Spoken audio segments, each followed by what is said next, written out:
Welcome to Washington Today on C-SPAN Radio for Tuesday, January 23rd, 2024. New Hampshire presidential primary voting is underway. We'll hear from Republican candidates Donald Trump and Nikki Haley, who stopped by polling sites in the state, and from Boston Globe political reporter James Pindell on the state of the race.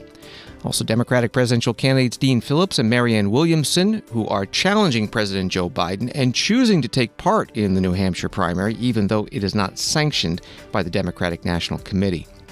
In Washington, U.S. Senate leaders are talking more about how close a bipartisan U.S. border security deal is that can be added to, as Republicans have required, the president's national security supplemental spending request for Ukraine, Israel, and Taiwan. Defense Secretary Lloyd Austin makes his first public appearance since being released from the hospital after he experienced complications from prostate cancer treatment. He joined a meeting virtually from home to the group of nations supporting Ukraine militarily and economically. And U.S. and European forces strike Houthi militants in Yemen again as the militants vow not to stop attacking commercial ships in the Red Sea. A story from CNN, Republican presidential candidate Nikki Haley insisted on Tuesday morning that she would remain in the race beyond New Hampshire while not laying out any specific expectations for her performance in the first-in-the-nation primary. Nikki Haley spoke to reporters outside a polling station in Hampton, New Hampshire. You'll also hear from New Hampshire Governor Chris Sununu, who is standing beside her. You've resisted defining what a strong showing here in New Hampshire looks like. Why won't you define what it looks like? And also, former President Trump last night said you'll probably drop out today. What's your response to that? I don't do what he tells me to do. I've never done what he tells me to do. Look, I mean, I think strong, I've always said, we'll know strong when the numbers come in. It's not like a certain number. I don't go there and say, I have to have this number, I have to have that number. What I've always had in my mind is I want to be stronger than Iowa. And then South Carolina, I want to be stronger. Let's see what that looks like. Y'all will all be talking about it, so you can decide later whether that's strong or not, but that's what we're going to be watching for. If Trump beats you by double digits here in New Hampshire, do you think that your campaign has a future? You know, when we come in and we start the day, and there were 14 candidates in this race, I didn't get here because of luck. I got here because I outworked and outsmarted all the rest of those fellas. So I'm running against Donald Trump, and I'm not going to talk about an obituary just because y'all think we have to talk about it. I'm going to talk about running the tape and saving this country. I think we have to do it. I'm a fighter. I work hard. And I do it because I love this country. And we're going to go and fight until the very last poll closes. And then we're headed to my sweet state of South Carolina, and we're going to make the case there as well. And if I may, 6 weeks ago, none of you predicted Nikki Haley was going to be the only candidate standing. She's already exceeded expectations, already had a strong showing here. The sky's the limit. And to go into her home state with all that momentum, that's just an amazing opportunity. Governor, you've been ramping up your attacks on Donald Trump. Do you think he is mentally fit to hold the presidency again? I think he's mentally fit. The problem is, do you want two 80-year-olds running for president? I mean, seriously, in the military, you have to retire at 65. You know, you don't have surgeons doing surgery at 80. There's multiple things. It's just a fact that people start to decline.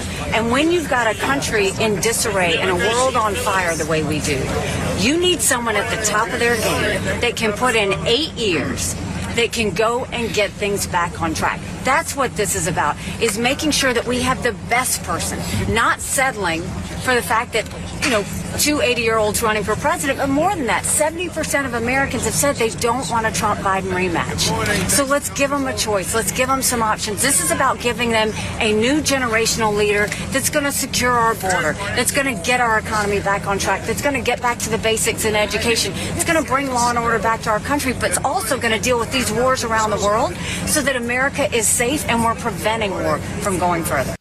Republican presidential candidate and former South Carolina Governor Nikki Haley in Hampton, New Hampshire this morning at a polling place in this first-in-the-nation presidential primary day. You also heard from New Hampshire Governor Chris Sununu, a Republican, and also standing beside her, Don Bolduc, retired Army Brigadier General and 2022 Republican nominee for U.S. Senate in New Hampshire. He lost that race to incumbent Democrat Maggie Hassan. Republican presidential candidate and former President Donald Trump posting on Truth Social today, the level of excitement and enthusiasm in New Hampshire is incredible. They want strong borders, a great economy with no inflation, low taxes and regulations, a powerful military, energy independence, and just plain common sense, we will make America great again.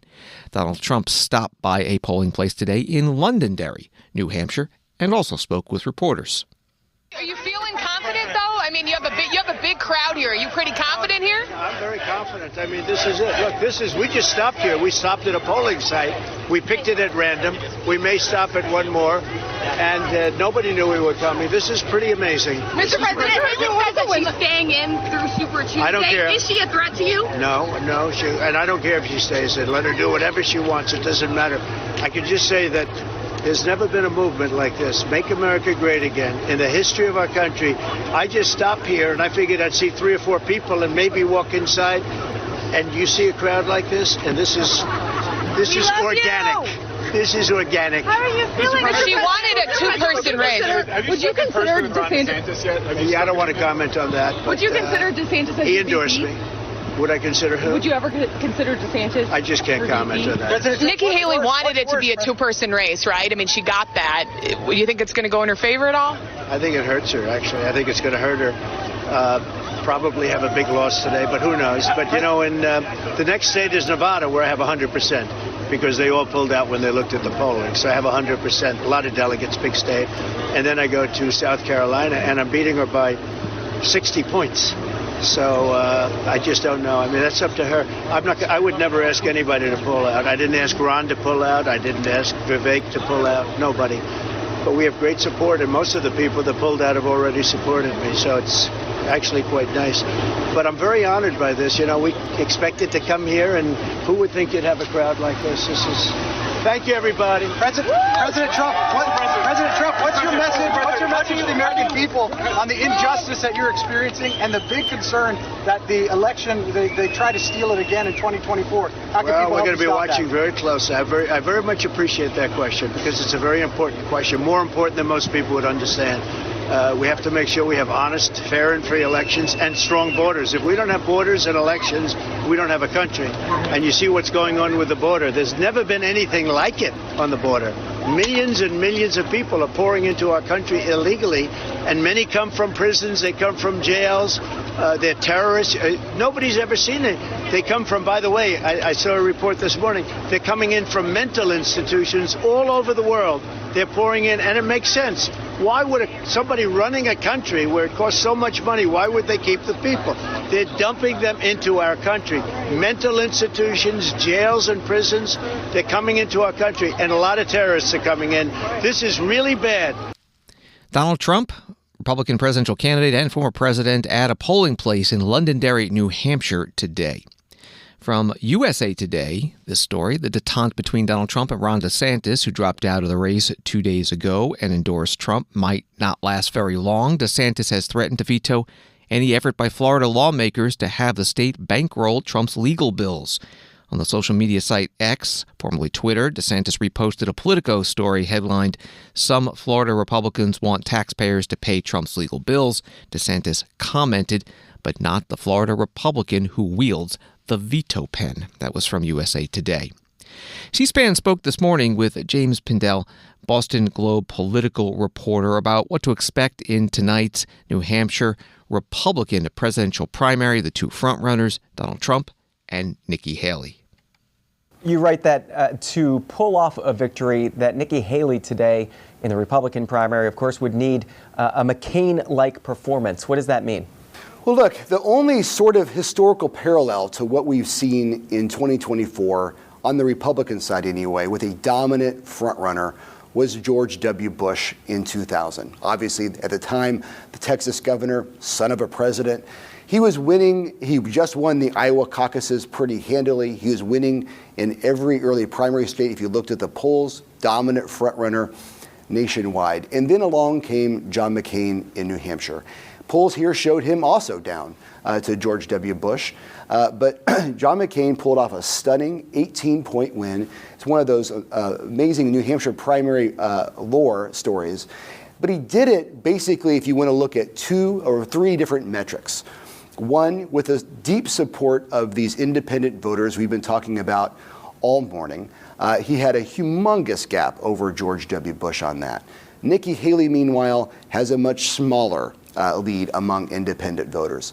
Second, we don't talk about this enough because we always say, oh, John McCain and independent voters in New Hampshire, particularly in that election. But he actually also won conservatives in that election. And Nikki Haley, this is where she's getting absolutely smoked by almost 50 points among conservatives. And that's going to be a problem for her going forward. And then I would say, lastly, the third metric, which is harder to define, but John McCain, did 114 town halls and I think 69 days.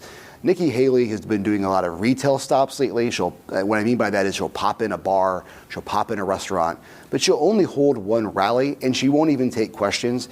New Hampshire loves the idea of going for the underdog who's really fighting for the vote. You see that not just for president, but you see that all up and down the ballot in this swing state in elections for state senate or anything else. And there's been a general impression that she has not been fighting for it enough. I mean, look, her closing rally last night was in Salem, New Hampshire, a deeply Republican, vote-rich town on the border of Massachusetts. It lasted 34 minutes. This is not exactly the tradition of an underdog who's going to fight for every last vote. So she is not doing the McCain tradition that he did, and she's not getting it in the numbers. That's why it looks like she's set up for a bad night. But John, New Hampshire surprises us again and again. When we talked in 2008, it's embarrassing if you want to go to the C-SPAN archive. I was talking about how it looked like Barack Obama with a double-digit lead was probably going to win the New Hampshire primary. And we all remember that shocking night when Hillary Clinton was the one who ended up pulling it off. James Pindell, Boston Globe political reporter on C-SPAN's Washington Journal program this morning. We also asked him how soon we could see results out of New Hampshire tonight. Where are you going to be watching results tonight? How do you watch the results? If there is an upset by Nikki Haley, how early do you expect we'll know, and where should we look? Oh, great questions. What's interesting? The polls close either at 7 or 8 o'clock. I think something probably like 90% of polls in the state close at 7. And it closed in the largest city where we're at right now, in Manchester, at 7 o'clock. And they're really quick at turning around those results. So among the first results you'll get is from Manchester, which is kind of a swing city in terms of politics here in New Hampshire. So I think we're going to have a pretty good idea within 45 minutes whether or not Nikki Haley has something going on. Of course, all the major organizations called the Iowa caucuses within 31 minutes. I'm not sure it'll be that fast, but it will be pretty quick. And what is going to be tougher is that about half of the state lives in 2 counties in the Boston suburbs. One of the county is here in Manchester, and the one is a little closer towards the ocean. Those counties will be, they have generally open later until like 8 o'clock, so we'll get a more richer picture later in the evening. But this will be pretty fast. We'll pretty much know the winner, I think, by 11 o'clock, if not much, much earlier. And are you going to be watching from the Boston Globe, or where are you going to be tonight? I'm going to be on TV a lot tonight, to be honest with you, on MSNBC. But we have a bunch of reporters, the Globe does. We're the largest paper by circulation in the state. And I think we have, I don't even remember how many reporters we have. But I'll be watching, like most people, on TV and watching the results come in from the Associated Press and the Secretary of State. James Pindell, Boston Globe political reporter, part of C-SPAN's interview on this morning's Washington Journal. And C-SPAN's coverage will begin at 8 p.m. Eastern. Tonight we'll have all the candidate speeches, the victory and concession speeches, and all the results as well out of New Hampshire. On the Democratic side, New Hampshire President Joe Biden, who is running for re-election this year, will not be on the New Hampshire primary ballot. Both he and then the Democratic National Committee chose South Carolina's primary to be first. But there is an active effort in New Hampshire for a write-in campaign for Joe Biden. The White House Press Secretary Karine Jean-Pierre asked about the president's plans tonight at her news conference at the White House. It's election day, primary election day in New Hampshire. The president's name is not on the ballot, but many of his supporters are trying to write his name onto that ballot there.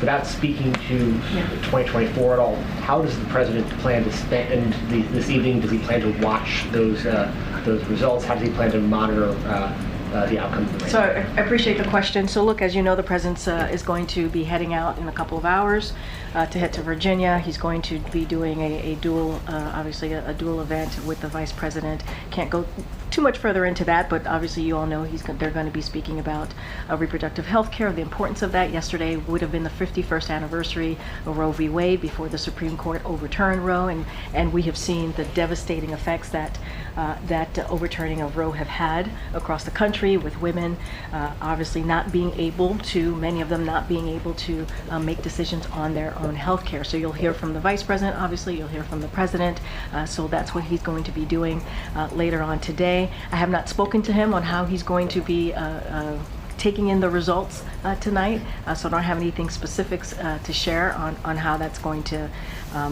how the president's going to be spending his evening, but certainly he is always focused on the American people, and that much I can promise. And do you have any concerns that he might lose that writing test?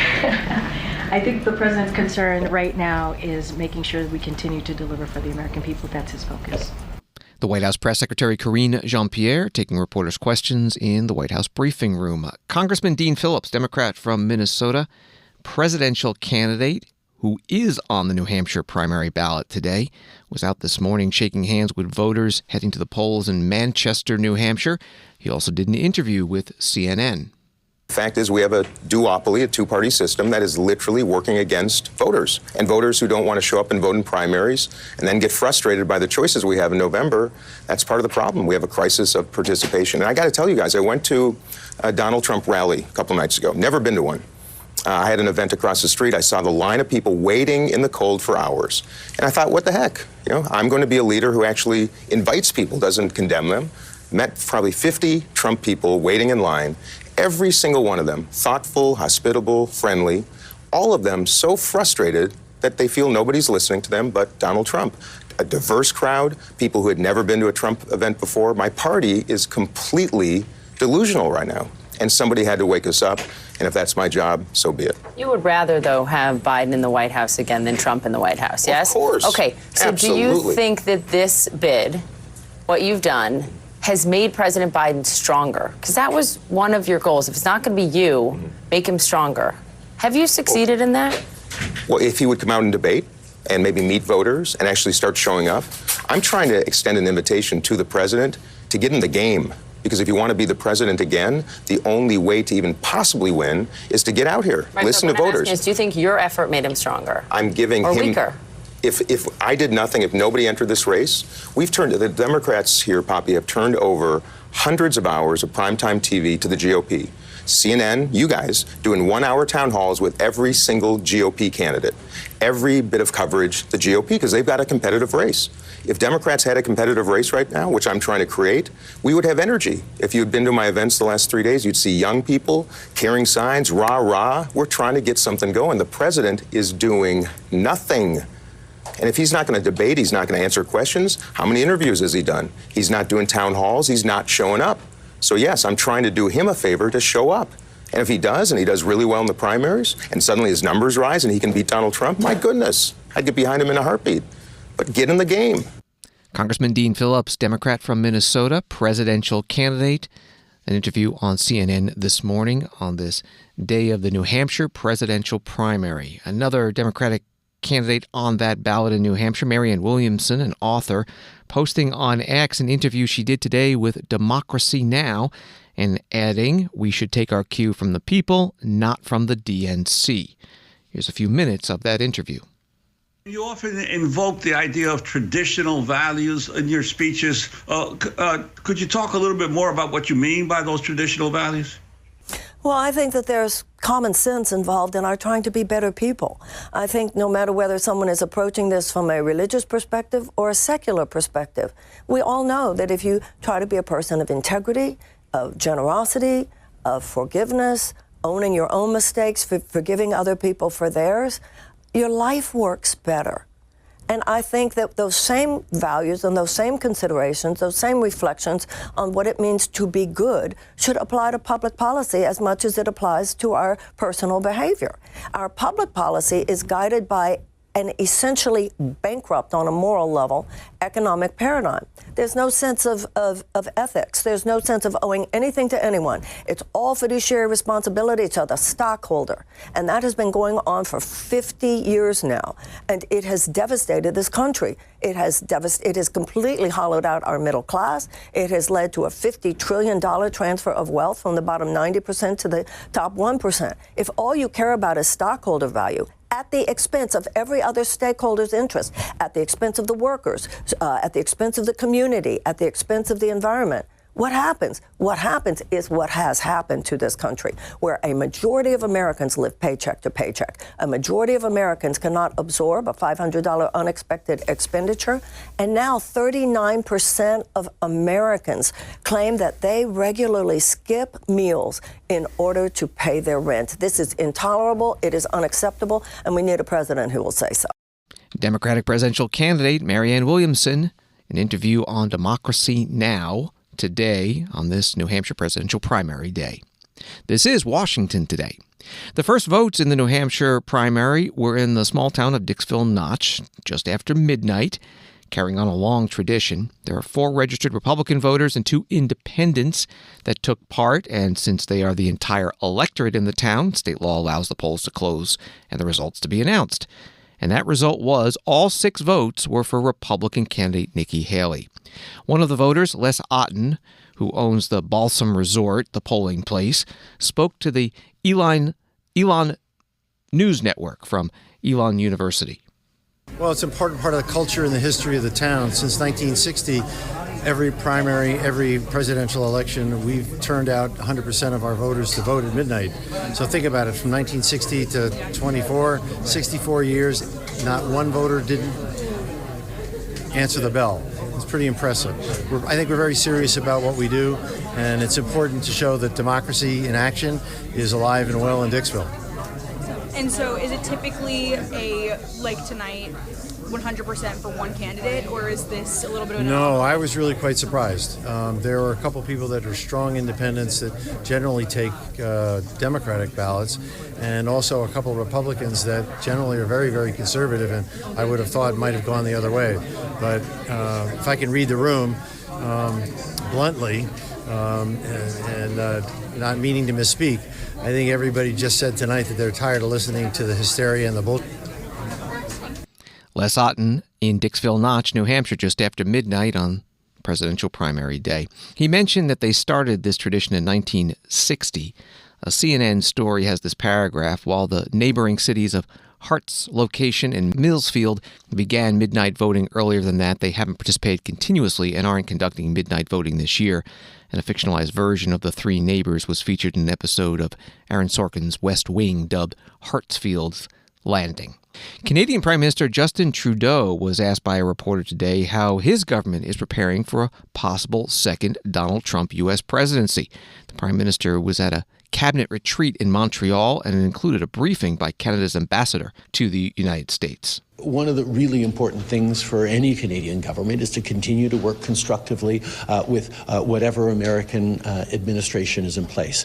There's no question that we made it through the challenges represented by the Trump administration 7 years ago for 4 years, where we put forward the fact that Canada and the U.S. do best when we do it together, when we're well integrated, when we recognize the prosperity that's created on both sides of the border. That's going to continue to be our approach.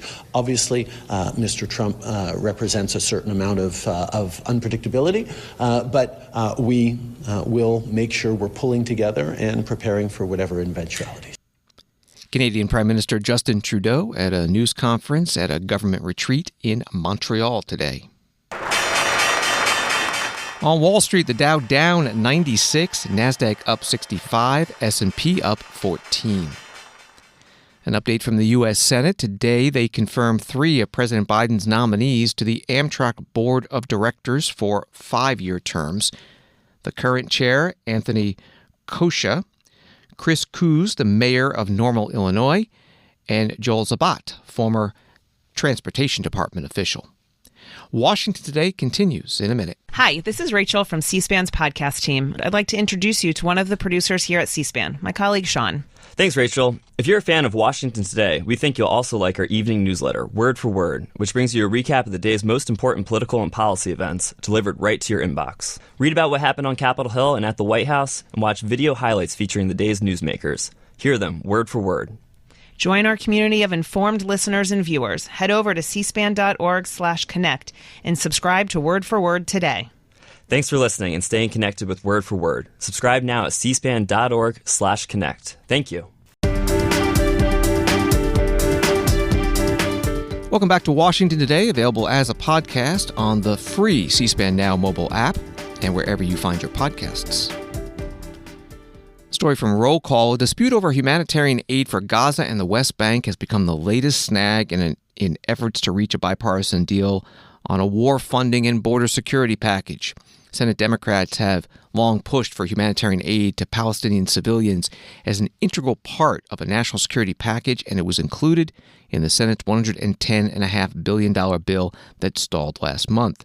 Majority Leader Chuck Schumer, Democrat from New York, said Tuesday that a deal must include humanitarian aid for the Palestinians in Gaza and humanitarian aid to other places around the world. But the Minority Leader Mitch McConnell, Republican from Kentucky, pushed back against Gaza aid, saying the Palestinians had no reliable governing entity that could be trusted with it.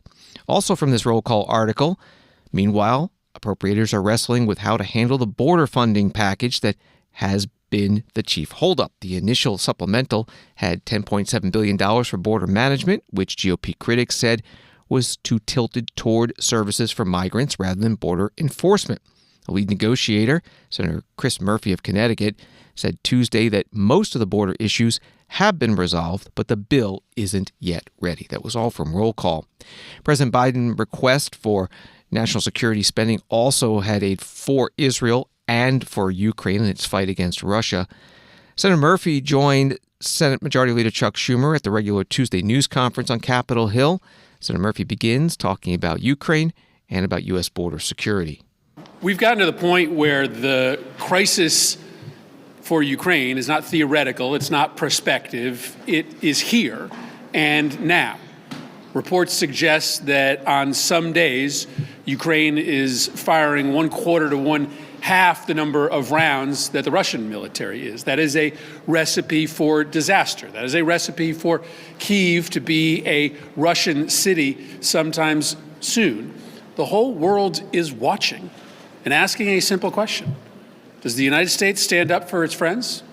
Does the United States stand up for democracy?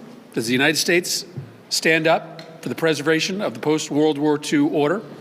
Or do we turn our back on our friends, on democracy, and on international norms?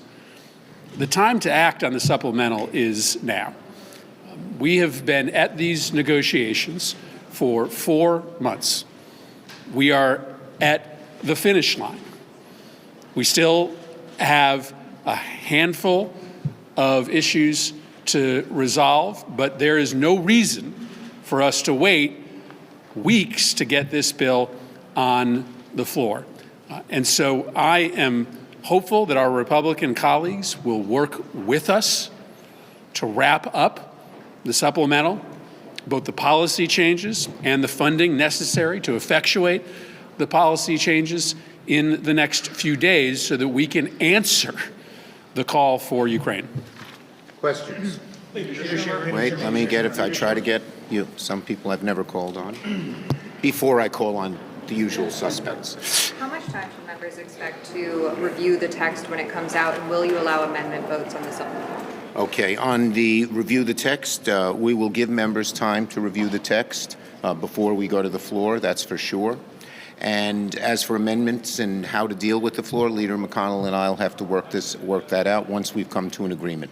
Yes, ma'am. Is the amount of money for Ukraine in the national security supplemental, the amount that the president requested, is that up for negotiation? Look, one of the things we have to discuss is the appropriations process, because there will be a need for new money, and we're all discussing how much is there. There are some disagreements. We're trying to come to an agreement. Given that House Republicans have already indicated, many of them, that they won't accept any compromise, and that Speaker Johnson is facing pressure from Trump to not accept anything beneath the perfect deal, why not include him in the negotiations now? Get a buy-in from him now before you cut a deal here. Well, Speaker Johnson at the moment says the only way he's going to pass a bill is H.R. 2. As I've said to him repeatedly and publicly till I'm blue in the face, you can't do this unless it's bipartisan, and that's not a bipartisan solution. Senator McConnell and I both believe that the Senate moving first with a hopefully as good a margin as we can get will then help us prevail upon the House to do something bipartisan as well. Senator Chuck Schumer, Democrat from New York, majority leader at a news conference today. You also heard from Senator Chris Murphy, Democrat from Connecticut, the lead Senate Democratic negotiator when it comes to U.S. border security. Expected, if a deal is reached, to be part of this national security supplemental spending package from the president, which has aid for Ukraine, Israel, and Taiwan. Senate Minority Leader Mitch McConnell, Republican from Kentucky, also at a Republican leadership news conference today, was asked about all these issues. With election year politics heating up, at what point does this Ukraine border package have to get done before it gets subsumed by election year politicking? Months ago. Obviously, I think you already know how strongly I feel about the international challenges that we have and our need to address them. I also feel that way about our southern border. We are working hard, continuously, to try to get a solution on the border part of it. I think this is the ideal time to do it. I think all of you know the politics around here. If this were not divided government, we wouldn't have an opportunity to do anything about the border. In fact, I don't think we'd get 60 votes for any border plan if we had a fully Republican government. So this is a unique opportunity where a divided government has given us an opportunity to get an outcome. Virtually all of my members have said to their constituents for a long time, we need to fix the border. This administration is not going to do it unless we force them to, and we're going to continue to press to try to get an outcome that we can put on the floor, that the majority leader can put on the floor in connection with all of these other problems that need to be addressed by the number one country in the world who elects its own leaderships. Senator Mitch McConnell, Republican from Kentucky, the minority leader at a news conference. And John Bresnahan, the co-founder of Punchbowl News, posting today that Senator James Langford, Republican from Oklahoma, lead Senate Republican on border security foreign aid talks, told Senate Republicans no border security bill expected this week. From the Times of Israel, Hamas has rejected Israel's proposal for a 2-month ceasefire during which the terror group would release Israeli hostages in exchange for Palestinian security prisoners, said a senior Egyptian official on Tuesday, speaking to the Associated Press on condition of anonymity. The official said that Hamas leaders have also refused to leave Gaza and are demanding that Israel fully withdraw from the territory and allow Palestinians to return to their homes. Israel did not confirm the report. That was from the Times of Israel. At the White House, spokesperson for the National Security Council, John Kirby, asked for the Biden administration's reaction to Israel's proposal. There's a report that the Israelis have presented a new ceasefire, a temporary ceasefire for a hostage deal, about a 2-month pause to release all the hostages and the buys of their civilians and soldiers.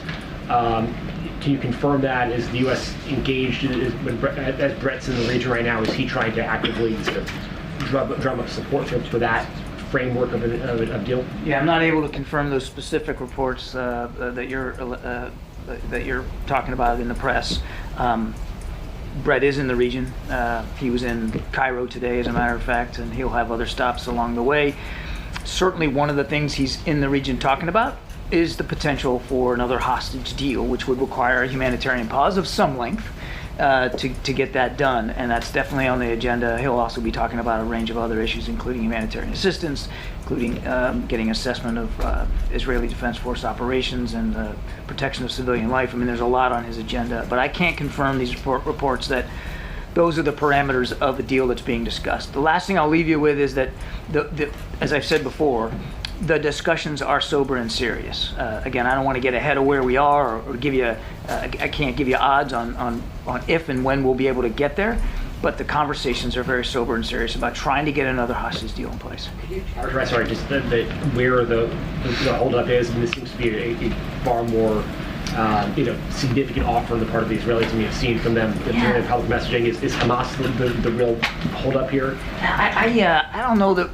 It's time now to be talking about holdups. I mean, these are ongoing discussions. I wouldn't even classify them as negotiations quite at this point, but ongoing discussions with counterparts about what's in the realm of the possible here to get these hostages out, and how long would that last, the pause itself, and what would that mean for humanitarian aid. There's a lot of components here, and so I wouldn't describe it as us running up against some kind of obstacle here or a stop or a hard spot. We're just having these active conversations, and hopefully they'll bear fruit.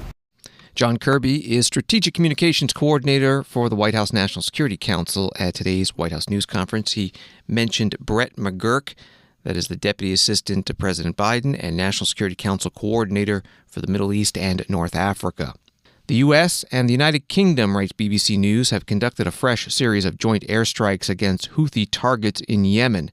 Pentagon said Monday's strikes hit 8 targets, including an underground storage site and Houthi missile and surveillance capability.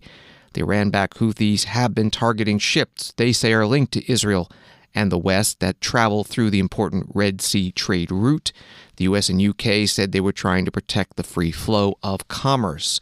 Reporting from BBC News, more on this from today's Pentagon briefing with the Press Secretary Pat Ryder. As you heard us announce last night in a joint statement, the U.S. and U.K., with support from Australia, Bahrain, Canada, and the Netherlands, conducted strikes yesterday against 8 Houthi targets in Yemen in response to the Iranian regime-backed Houthis' continued attacks against international and commercial shipping, as well as naval vessels transiting the Red Sea.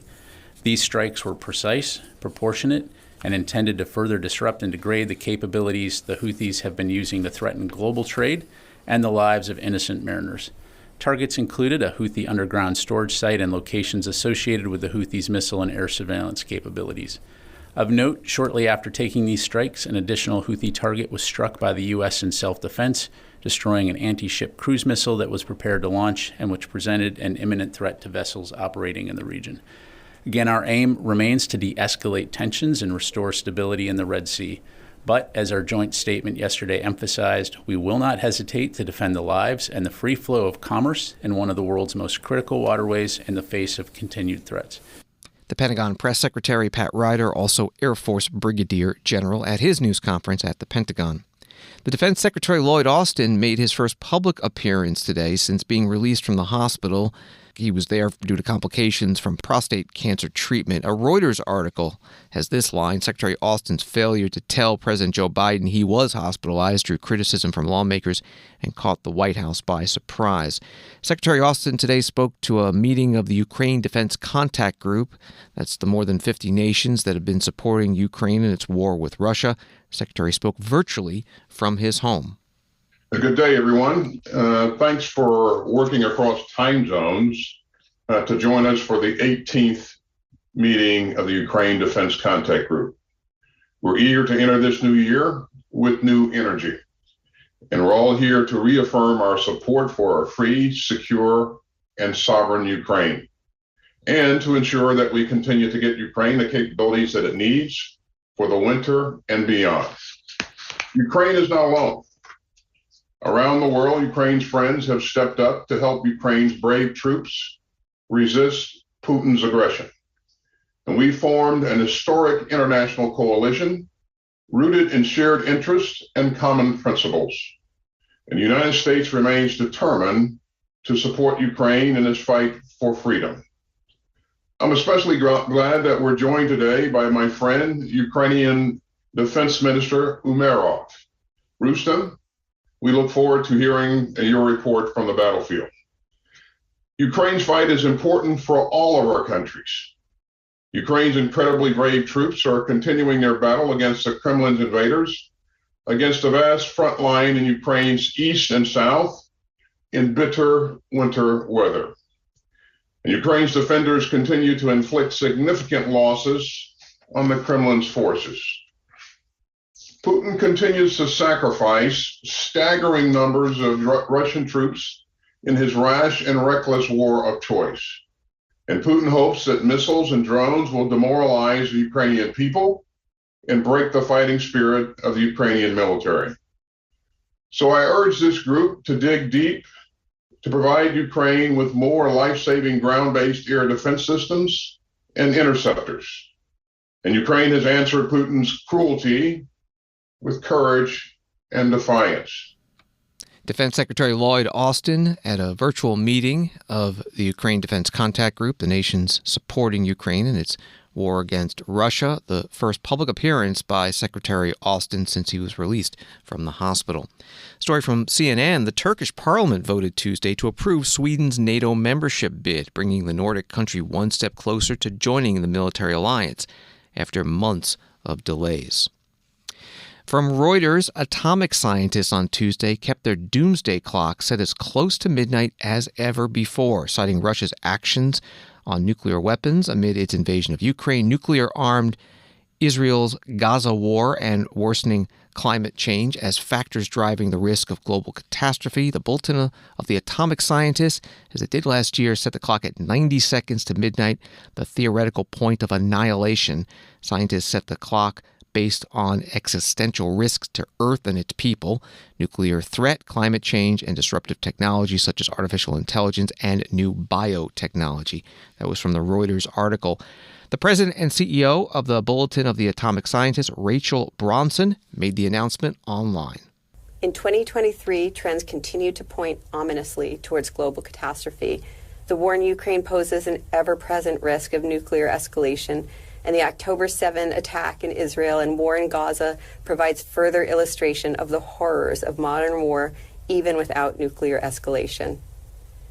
The countries with nuclear weapons are engaged in modernization programs that threaten to create a new nuclear arms race. Earth experienced its hottest year on record, and massive floods, fires, and other climate-related disasters have taken root. And lack of action on climate change threatens billions of lives and livelihoods. Biological research aimed at preventing future pandemics has proven useful, but also presents the risk of causing one. And recent advances in artificial intelligence raise a variety of questions about how to control a technology that could improve or threaten civilization in countless ways. Last year, we expressed amplified concern by moving the clock to 90 seconds to midnight, the closest to global catastrophe it has ever been. The risks of last year continue with unabated ferocity and continue to shape this year. Today, we once again set the doomsday clock to express a continuing and unprecedented level of risk. It is 90 seconds to midnight. Rachel Bronson, president and CEO of the Bulletin of the Atomic Scientists, in an online announcement about this year's setting of the group's Doomsday Clock. The Wikipedia entry for the clock reads that the clock's original setting in 1947 was 7 minutes to midnight. It has since been set backward 8 times and forward 17 times. The farthest time from midnight was 17 minutes in 1991. Thanks for listening to Washington Today. Sign up for C-SPAN's evening newsletter, word for word. It's free, and get the stories making headlines sent to your inbox every day. Subscribe at cspan.org/connect. Have a good night.